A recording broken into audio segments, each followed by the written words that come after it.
ปนลือพลองพลองขนองกระต้มกอมสัตว์นะ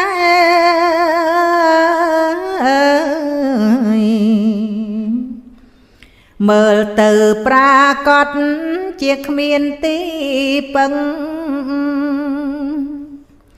ขมีนโกนขมีนเจ้าขมีนตีปมหนึ่ง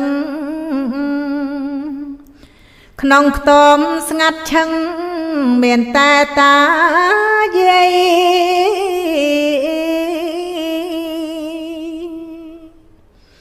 เมื่อกวดปีกราวขมีนตีปมเนี่ย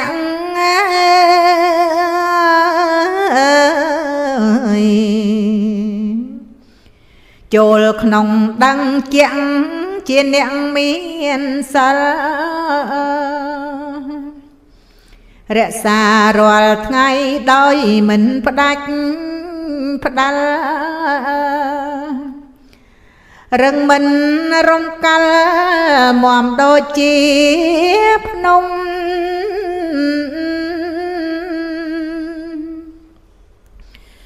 ปุ่มหนึ่งตาเย่สักได้เตียงตรอง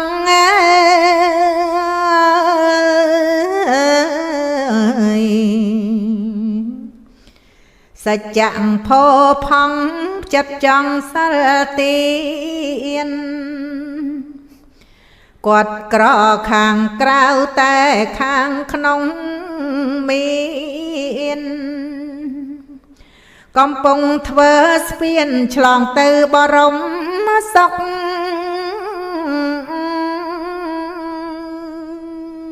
សូមអនុមោទនា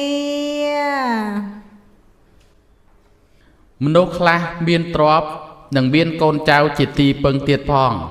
ហើយអ្នកខ្លះទៀតគ្មានទ្រព្យសម្បត្តិអ្វីនោះទេតែគាត់មានកូនល្អជាទីពំនឹងរបស់គាត់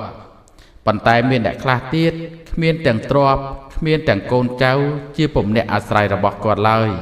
គឺគាត់មានតែទានសិលភាវនាសច្ចៈនិងខន្តីជាទីពឹងរបស់គាត់ដូច្នេះការមានទ្រព្យនិងកូនចៅជាទីពឹងគឺល្អប្រសើរហើយព្រោះមានបុណ្យកុសលពីអតីតជួយទំនុកបម្រុងប៉ុន្តែទីពឹងដ៏ល្អអស្ចារ្យសម្រាប់យើងជាពុទ្ធបរិស័ទនោះគឺទានសិលភាវនាសច្ចៈខន្តីនឹងហើយ